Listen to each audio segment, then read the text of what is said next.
trying to address a wider player base than the original Magic Online, which was essentially draft queues and giant events. Chris said it was consistent in the first, it was actually about 6 years from the first iteration of it till we went up to the current, what's the current client. They call V1 and V2 in there, they weren't actually all that different. One thing they did share is they crashed a lot, a whole lot. I don't know if you guys remember from back in those days, but it was really, really painful. Pre-release weekends were Oh my gosh, yeah.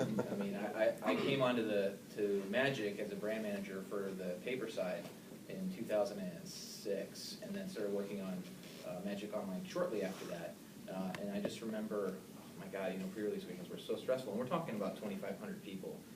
And without getting into exact numbers, we are way, way, way above that number now as far as concurrent users, peaking and concurrent users. So anytime the system used to get to like 2,600 people, we just start to get shaky, and then That's pretty much guaranteed. and then Game Support would start getting calls. So yeah, it was one of the things, you know, obviously you guys know Magic Online has a ways to go as far as experience, especially with the UI and whatnot. Still, we're trying to fix that. But one of the things we have done really well, and I'm very proud of in the last 4 years, is that it doesn't crash anymore. And it's simple, and to the outside, people think, yeah, well, it's not supposed to crash anymore. Good job. It's like the guy who says, "Oh, I stay out of jail." Great, that's your job. But really, I mean, from where we were, it was a massive undertaking, and the folks on the second floor deserve a lot of credit for that. Now that said, obviously we have still a long way to go in other areas of the program. So we spent a lot of time getting the stability back to where it is now, and I think with good result. I think a lot of people just, you know, when you try something online and it crashes all the time, even if it's Magic, even if it's as awesome as Magic, you just give up. So that's my. When, He's come a long way too. Yeah. Part of the question. we philosophically, at the beginning, the goal of Magic Online was to mirror the paper experience and offer nothing additionally. There's a lot of fear internally that if it was too much better or too different and exciting ways, that people would just stop going to the store or stop going to PTQs or whatever and just sit at home. I think in the years since we've kind of realized that they are just incredibly different experiences. They both have their positives and negatives, that we can afford to put things in Magic Online that don't have direct paper analogs, and because there's a lot we do in paper that you can't replicate online. I don't think we've begun to scratch the surface of all that's possible there, but there's certainly, we're starting moving in that direction, having those discussions now to try to make it, you know, this is an experience that you can have digitally. What can we do there that makes it the best digital experience? To Chris's point too about what we've changed, most of it started with organized play, we called OP, early on, because that's what we could do, frankly. It was, I took a look at, you know, what, for those of you guys that work in technology, around technology, you know that coding is hard, and coding, the thing that's a live service that's serving thousands and thousands of players is even harder. And so we, from our end, we were like, well, what can we do from a business perspective to kind of work with what we've got? And that was sort of, the MOX was born out of that, the Magic Online Player Rewards was born out of that, and you know, we've seen over the last few years, we've gone from, how many slots did Pro Tour we didn't start at 16, it was small, right? We had like one Worlds qualifier. Yeah, Yes. so we started very small, and then we sort of demonstrate progress here. This company is very much an analog company still, even though we're dragging it, kicking and screaming to the digital age. It's been a tough birth, but you know, you think you start small, you demonstrate progress, kind of like the way you work in any company, really. And like Lee said, that one qualifier was so popular, we said we should do more of these, and now we're at what, 16 every Pro Tour? 16 every Pro Tour. Yeah, so that kind of stuff. And plus the MOX, which is essentially Its own little another PD. 16 this year. Yeah. So, and that's a lot of. We're not done, by the way. I mean, we got plans to expand even from where we are now. So Magic Online is a huge part of organized play. Well, that's my next question. Is that was the first 10 years? Like, where's Magic Online 10 years from now? It'd be so cool. You just walk down the street and you're just playing Magic. Looking In a flying car.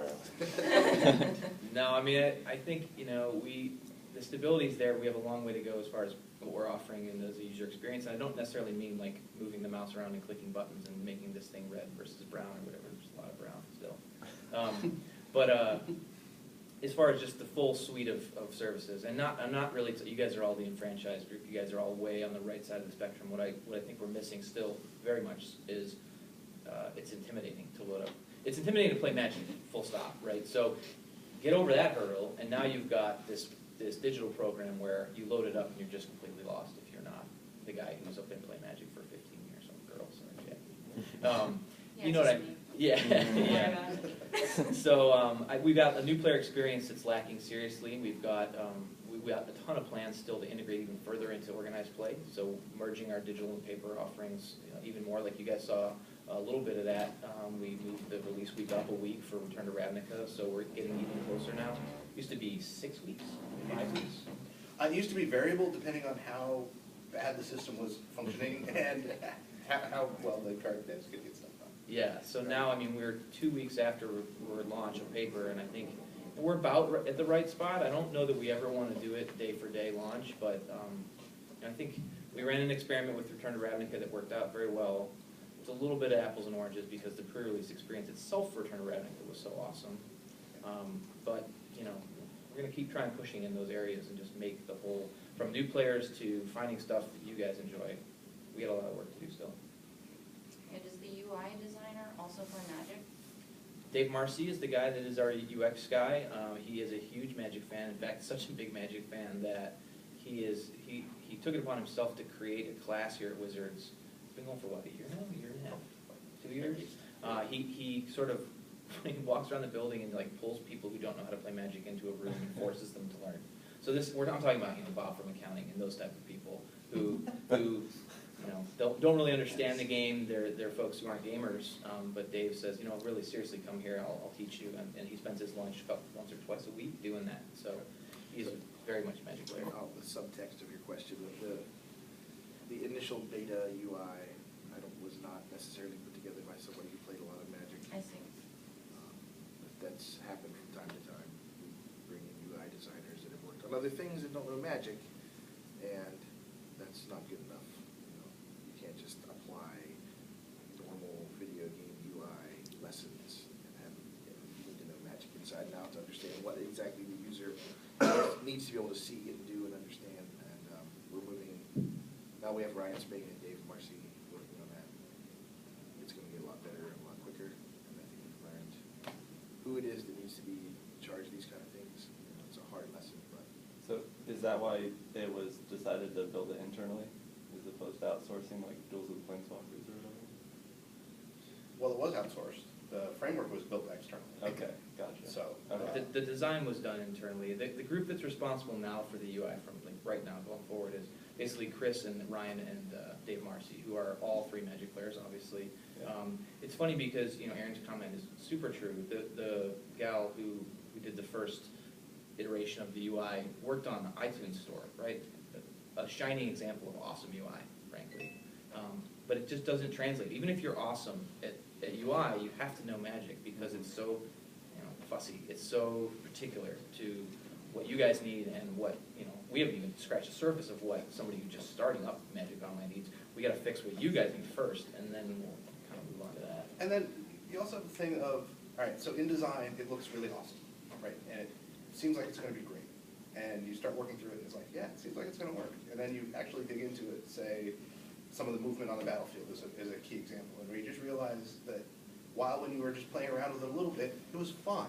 It looked awesome, it did what it was supposed to do, and then you get deeper into it, and you start doing a couple drafts, or you're playing every day on it, and you realize, wait a second, there's just some things here that were great on paper, and they're just not gonna work out, and we're gonna have to go back and address those things. And one of the main things we're trying to do is, unlike the V3 client, where there was a beta, but it was more isolated, we want to try and get this one in front of people as often as possible, and make sure that they tell us what they like and what they don't like, and we can evaluate it, check it out for ourselves, or go, yep, that's exactly what we thought after playing with it for ourselves. So we can go back and make those changes before we turn off the current client. We're focusing too on scene by scene sort of at this point. You'll see, actually a week from yesterday, you'll see a... Yes, a week from yesterday, they'll see it, but they're... Oh, yeah, I you're guess playing on it. you guys are on it now. So it's a big collection. You probably haven't spent much time in the collection scene in this particular event, but we're shipping a big update to the collection scene. Next up will be, I think it's dual scene, and then there's a full communication plan coming about what's coming. So basically telling you guys, these are scenes we're going to address. Here's a rough timeline on when we should expect improvements to particular scenes, so that at some point next year, V3 is going to go away. It's just, it has to, because it is taxing on our resources to maintain 2 code bases at the moment. It's necessary, but change is inevitable. So at some point next year, we will turn V3 off and, Shiny, is what we call it, will be the client of record, the current client. Speaking of the Ryan Spain. Ryan Spain, everybody.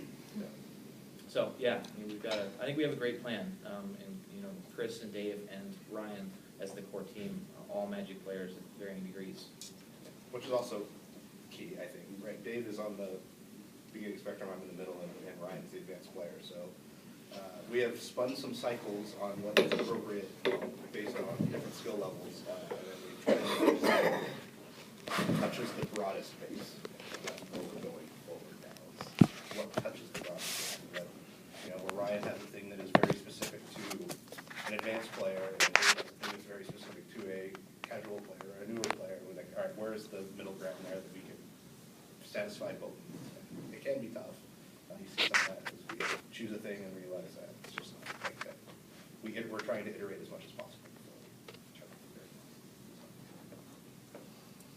Long-winded answers. Yes. So, When Duels of the Planeswalkers first came out, I know there was a huge transition, people making that step up the Magic Online, and that was somewhat unexpected by Wizards, and you kind of embraced that since then. Are you still seeing a large number of people that are coming in with Duels and then translating over? Is that Duels still, of has that, Planeswalkers, yeah. has that stagnated somewhat, or is The that whole still- thing, I mean, I can't get into the exact conversions Right. and whatnot too much, frankly, mostly because we don't know them exactly, because we don't own those relationships with the customers with Duels, Microsoft, Sony, Steam, all those guys do. But, initially Duels of Planeswalkers we were blown away. I mean, I was just completely blown away.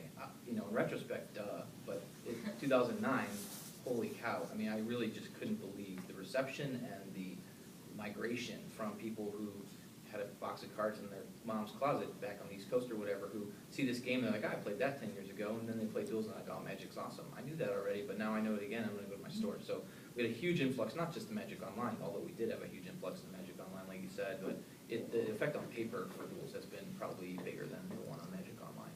It's the only place in the world to play Magic digitally against a computer opponent, basically. Yep. And that's Magic's a hard game to learn, and people like to be embarrassed by themselves in front of a robot and not be embarrassed in front of trolling, Yeah. most people. So it really helps people get comfortable with the game at their own pace and at their own speed and without worrying about what other people are thinking about them. To the question, I think at the beginning, they did an awesome job of finding all those people that had drifted off or used to play, and they've come back and dove right back in, either to coming back to tournaments or Magic Online. And more recently, we're seeing actual new to the game people.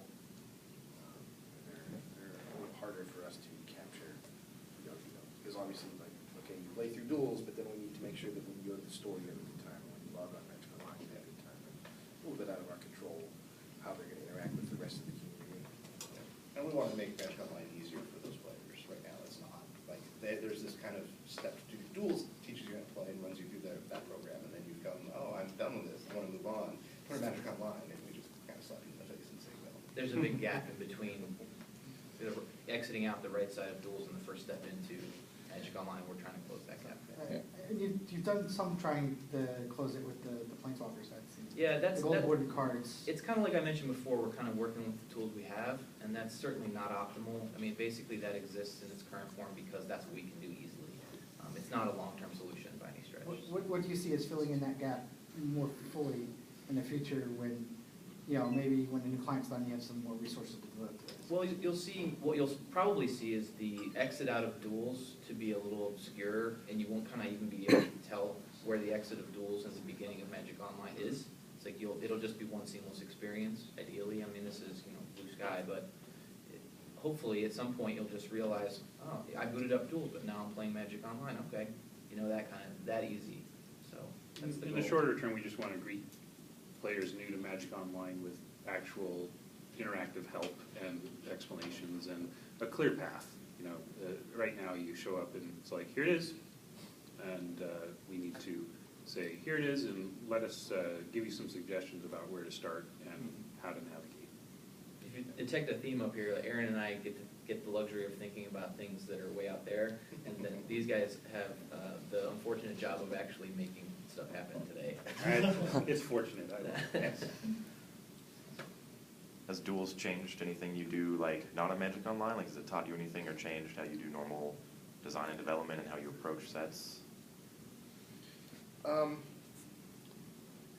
It's hard to, it doesn't give us too much granular data. Like I said, all this, like, I wish that we ran duels on our own servers and we could track player behaviors, like what cards are they attracted to, or what unlocks are they putting in their decks more often. We don't have that information, so we just kind of feel like, well, you can see which decks were downloaded the most.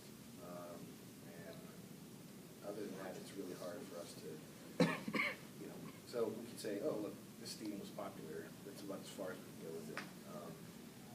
Someday, it'd be great to have that, like, see, I told you, like, people really like this angel and they don't like this other thing, and then we can make some more decisions based on that data, but we don't have that level of insight into what's happening, other than they play it and they come out happy or sad. Like, that's all, that's the only kind of thing we have on that. I think it was a happy accident, really, that Duels, and people ask me, what Magic, obviously, like a rocket ship over the past few years, and so they say, why? And I answer with three things, and I think in order they are, these guys started making incredible cards around M10. We sort of shifted our thinking to make the game a little bit more accessible, and that was just so happened that Duels, the first Duels came out about then, so that was the second thing I like to tell people. And the third thing is, to Aaron's earlier point, is when you exit out of Duels, right now our strategy is to send you to a store.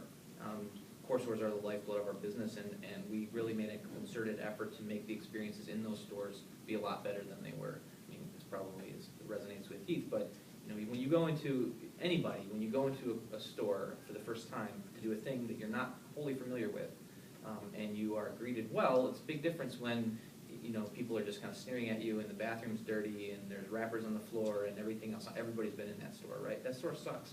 You don't want to go back to that store. So, Or any store. Yeah, right. I mean, whether it's a core hobby store, or whether it's Walmart, or whether it's the fancy restaurant up the street. If you go in and there's paper towels and water all over the bathroom floor, and it's just a mess, you're like, why am I here? This is a waste of my time. So, What measures are you taking to ensure that that doesn't happen as frequently? where at, in stores? Yeah. We have an So outreach team. yeah. It's kind of a new thing we've done in the past year, where they're just trying to get best practices. They have the WPN website that Bill Stark was brought in to manage. They're just on the phone constantly, every time, just, hey guys, do you ever think of this? Do you ever think of this? Do you ever think of this? We have scorecards now for stores about like how they're doing retaining new players, and like what events they're having that are above average, and so on. So we can point to them and say, you're doing this very well. There's something you can work on. They go out, and every time they do a distributor conference, they'll go out and visit 10 or 12 stores and talk to the owner about their lighting or their table space or just all these different things. Say, look, this really matters. This really matters. This guy up the street doing this thing is really awesome. It's a lot of hand holding. A lot of these guys are not in this business to do this. They're in the business because they can get comic books a lot cheaper by owning a store or whatever. Some of them are starting to see the light as to how creating a good experience for people translates into sales and business, and some of them are just going to honestly just kind of die off like dinosaurs, and better stores will open. It's going to be it's going to take a lot of time and iteration for that to be fully realized, but eventually there'll be a lot more card kingdoms and a lot less hole in the wall garbage place. Cape Fears. Cape Fears. What's Cape Fear? Appreciate it. Oh. Yeah. We'll see how you rate. Yeah. I'm going to look at your metrics. Hardwood floors. That's Clean bathrooms. clean bathrooms. Yeah. Sell singles. We do. Sell food. Yep. See? Be like this guy. Over the past couple of years, streaming has started to come up in the ranks in terms of, using streaming while you're playing Moto, using it as a revenue source through sponsorship and advertising. How are you? I guess what's your philosophy around streaming? What are your thoughts around either supporting that community or that general sphere? Where's your mindset at? So without touching too much on, I don't want to interpret our terms of service for anybody, because that's Lee will be very upset with me, and so will Marcy if I did that. What I'll say is, the guidelines for what we're okay with are pretty clearly spelled out. Now that said, streaming in the abstract, I think is awesome. Super, super awesome. In fact, Personally, it is amazing. Now, how we can mesh it with the business correctly is one for question, but I was like, please, I wish everyone was out there. yeah. I watch a lot of streams. So do I. I mean, I think, I find myself, it's 1 o'clock sometimes when I'm watching some random guy cube draft who I have no idea who it is. Well, and Tried while I'm watching streaming, Owen I, last night, I couldn't sit through that. The most streams while I'm streaming, I get a lot of people just kind of constantly, they poke in and they'll be like, is this Magic? How are you playing Magic? Like, they don't know what it is. It is. They were watching League of Legends or whatever, and they're like, Magic? And they click the button, and there they are. That happened in the chat during the community cup, I saw. Yeah. Like, I don't know, like, That's I awesome. always tell them, Duels of the Planeswalkers, but it's hard, because, yeah, streaming is not, like, officially connected to Wizards at all, so it's weird. What game is this? You see that? You see that? Yeah. What game is this? How can I join? Yeah. That's good to know. We love, That's good, that's good English. it is English. In general, we love it. I mean, I'm really, really happy that we were able to get some official policy out there to support the folks who are doing it the right way, and I think it's great for the game. Would you be happier if Magic Online was a slightly more spectator-friendly type thing? Yes, no question. So what happened? Yeah, so I was just about to ask the same exact. I don't know, more flashy. Like when you watch a stream like League of Legends or StarCraft, there's a lot going on. It's very fast-paced. Because Magic's naturally a turn-based game, it goes a little bit slower.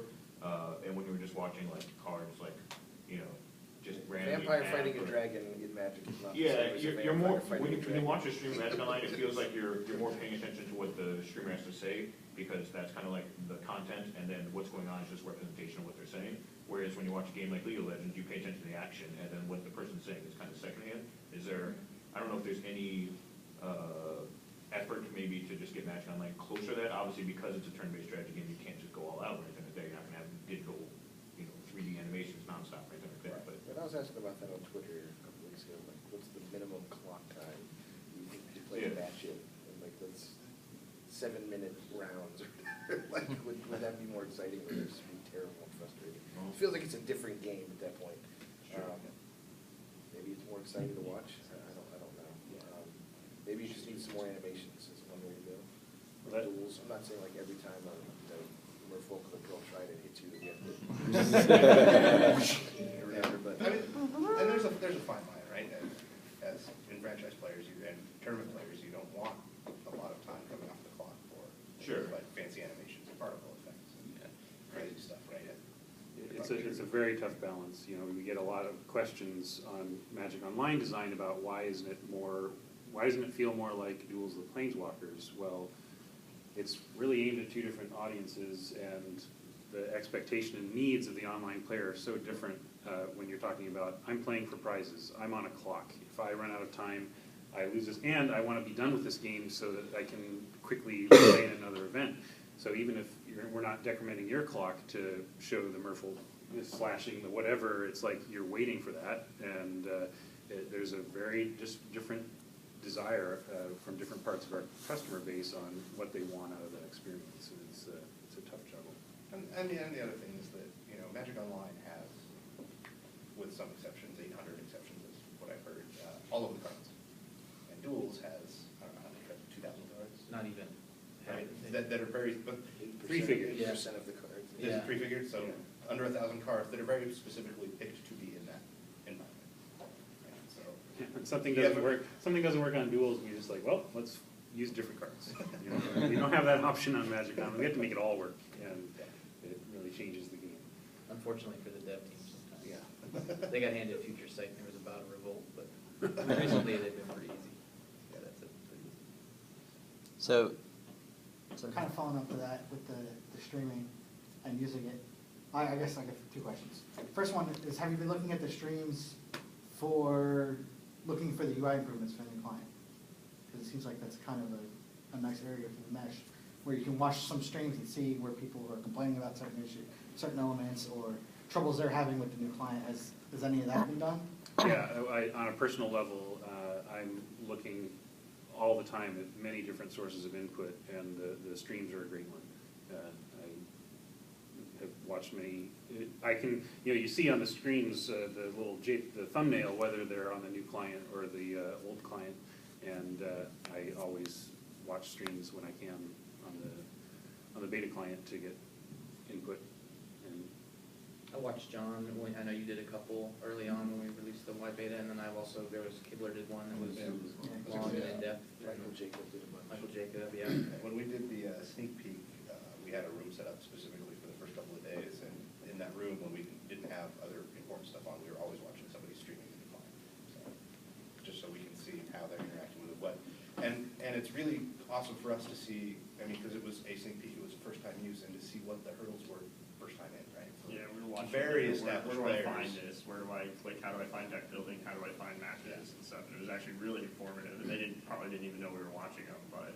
yeah, we conduct internal testing, bringing people in to test the new client, and this was like, it's great. We don't have to bring them in; they're doing it for us, and watch their stream.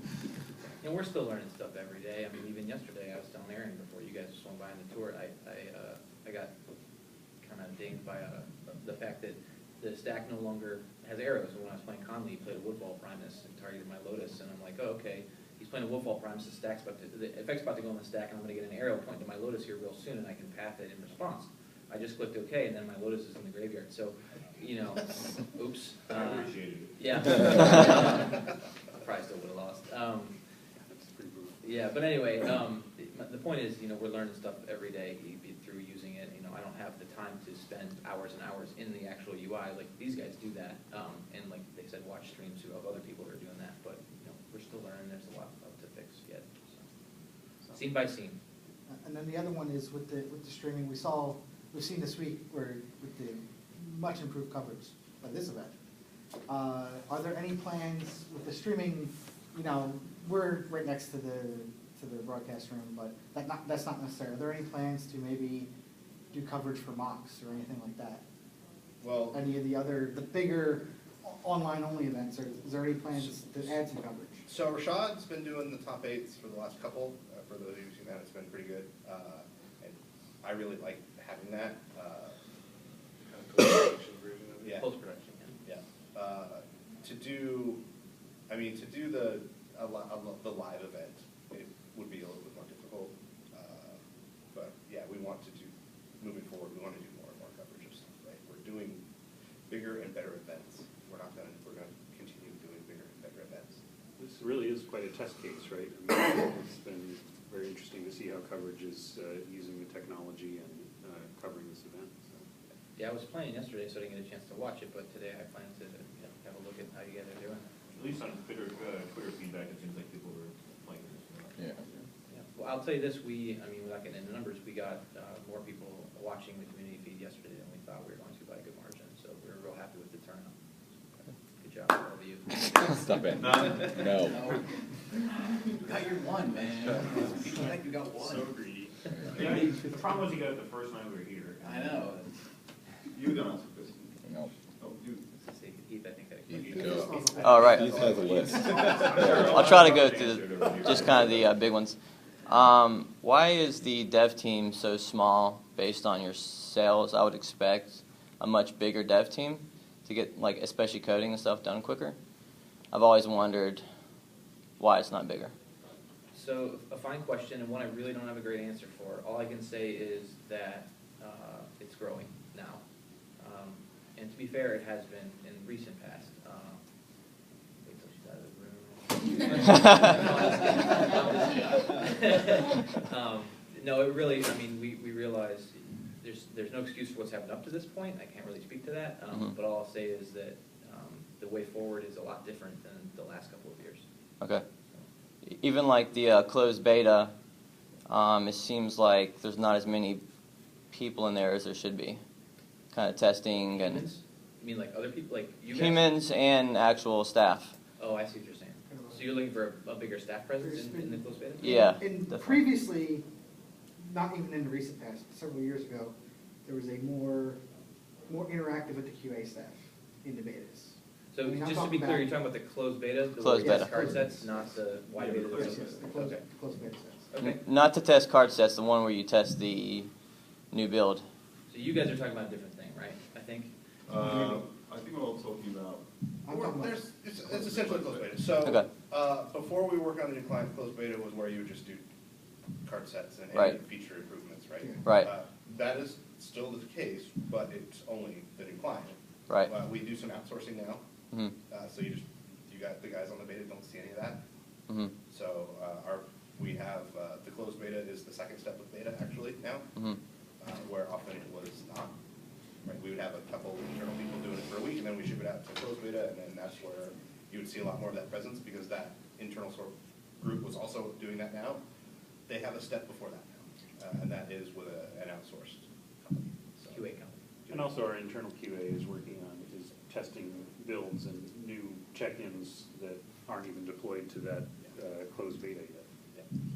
So those two things make it so that the current closed beta is more of a key players, like our beta group. We rely on you guys to do, come up with the crazy stuff that or outsourced company wouldn't necessarily think of, or that wouldn't necessarily be covered by a normal, or test case, right? Rules corner cases. Because, getting several hundred people on a beta that can play around is much more effective than trying to write down every possible scenario. Mhm. So. And obviously trading is like a huge, for me it's a big issue, but I think a lot of people agree that trading's not so hot on Moto. It's a mess. Yeah, a lot of bugs and stuff. What are your plans for trading as far as improving it? So, I'll let Ryan speak to some actual tactics, but, if he wants to, or Chris, but I think just what I said before, we're going scene by scene. So, trading is definitely gonna be a focus at some point.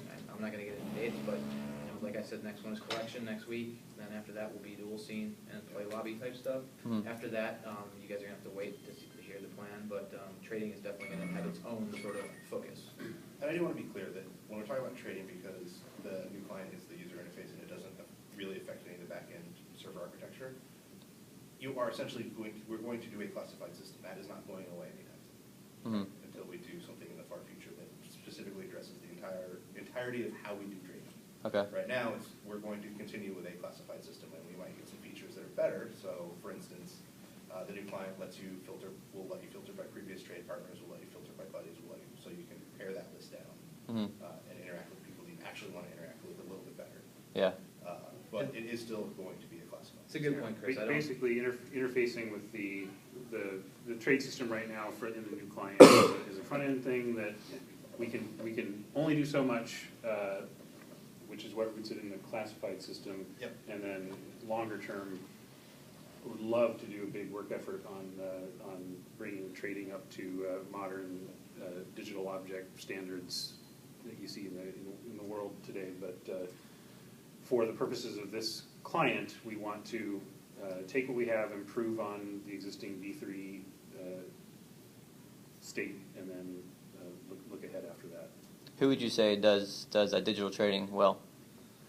I don't want to name other games in this regard, but I'll say that I'm looking at all sorts of different sources of digital object management in the wild. It's not just games. For inspiration as to where we need to head. Is auction house a possibility? Everything's on the table when you're talking about planning for the blue sky future, right?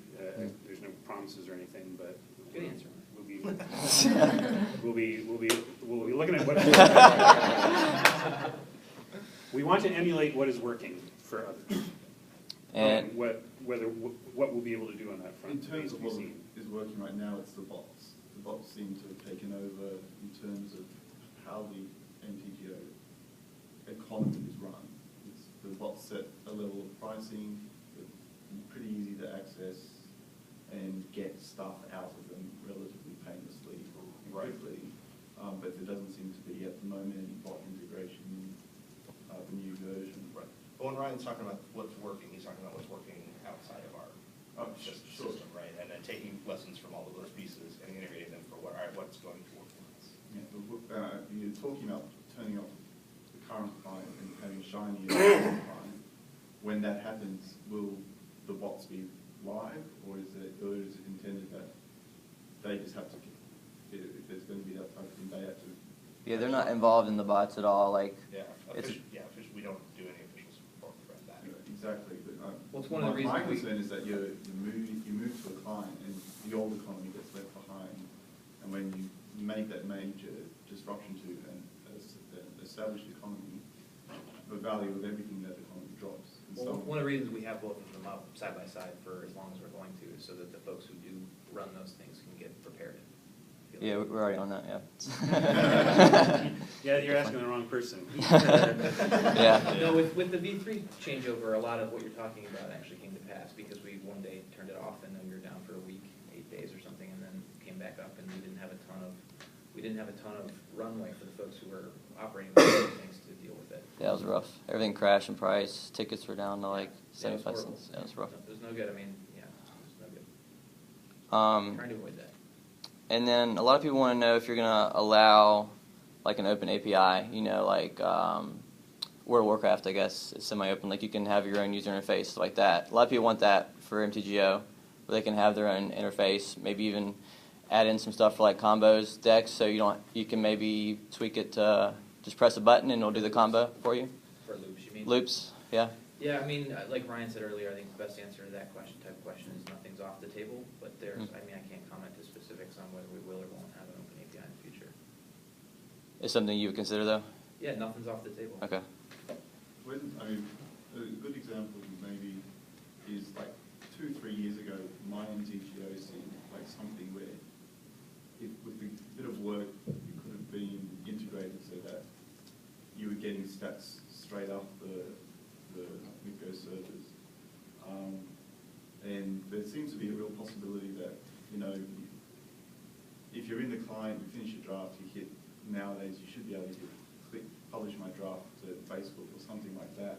So getting that social media interaction right up and running, or get tweak this draft type of thing. That's a big part of our actually even in the near term vision for what's going to happen with the UI. You guys will see a lot of that kind of stuff coming soon. I can't get too specific, but social media is a huge part of our daily lives now. Obviously, he's probably reading on Twitter as we speak, right? So, Last question. Yeah. So, I mean, I think we recognize the need for sharing via Facebook and Twitter and all that kind of stuff. And More news soon. we have a great resource in individual games. You know, we log these games and drafts, and they're just ultimately can boil down to text. That I'm really excited about the potential for what can be done with the sharing and use of those files to get other people who aren't, you know, instead of just talking about it in the client, sharing with somebody outside the client, maybe who's never seen what's going on in Magic Online, but can actually watch a game or without it being a video, you know, can actually watch something shared. Well, that said, I mean, even replays themselves should be shareable at some point. So, like I said, I can't speak to timelines, but it is my intention that at some point you'll be able to mail a replay to your friend or post it on your wall or whatever. Same with decklists and all that stuff. I mean, that should just That's super easy. That's text. eminently shareable, right? Yeah. And it's just, it will be there eventually. But just takes time. Can we talk? Happens sorry, to Moto Photos. And Moto Photos is obsolete. That'd be fine with me. Can we talk about Power 9, Masters Edition 5, and the remaining 800 or so unreleased cards that are not on Moto yet? Or Mitgo is. What do you want to say? Let's go backwards. The 800 cards, some of them will make it online. There's a lot of them, there's just no reason, right? It's hard to find a reason to put giant albatross online. I mean, even taking out the stuff that we just can't do for the anti-cards and the security cards, right, there's not a lot of reason for a lot of those cards. So. We do acknowledge there's a handful left that actually matter a little bit, and they'll make it at some point. Yeah. Whether it's Masters 5, which we don't really have any plans for specifically, but at least that I can tell you about. And then you can take whatever you want to say about the Power 9 comment. I mean, this comes up a lot. I think, and correct me if I'm wrong, I think at this point, we want it on Magic Online at some point. It's just, again, finding the right time and the right way to do it. We've had a lot of talks internally. It happens, I don't know, more than I want to say here.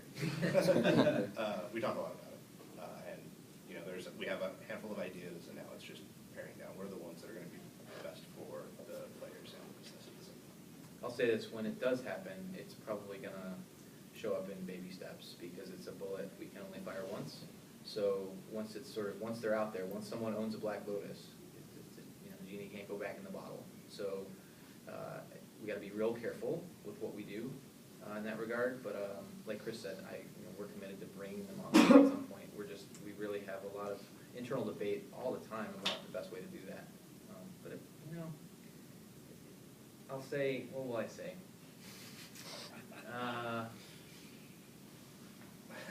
Worth really wants to play with Black Lotus. Yeah. So you got that going for you. Yeah. Which is good. But yeah, I mean. And I would like to see them on. You think like a year time I'm frame? not gonna do timelines. That never goes well for us. How many But- timelines ever hurt us, Chris? Never, ever. No, but I'm not gonna, like I said, not gonna even timeline, but yeah, as soon as we can do it properly. What about price with those? Like if they start hitting the $300 mark, are you gonna try to keep that from happening? We don't try too much to influence secondary market prices. I mean, we can't really do that kind of stuff. We're conscious of, barriers to entry to We switch try up to influence formats. size of the community. There you go. That's a good way to put it. Move So on to the if- next question yet? Yeah. If the Watching legacy, the vein in Marcy's if the hand. legacy, if the legacy community is too small for whatever reason, we'll address it. Mhm. The vintage community, do we call it that? What do we call it now? Classic. Classic. Yeah, I mean, I could see a future where there's a lot of vintage and legacy play online. There's not a ton right now. There's no reason why they couldn't be vibrant. You don't have the reserve list problem online. People want to play with those cards, we can provide them. We haven't tackled it yet. And I think you don't want to undermine anything that's happening in paper to any degree, which is the tricky part. Yeah. But I could see that, I would love it if that was kind of the direction. Me too. Was going eventually, once we got all of our other ducks in a row. I hate Black Lotus. Ryan keeps filibustering. As far as that goes, once the Power 9 are out in the environment online,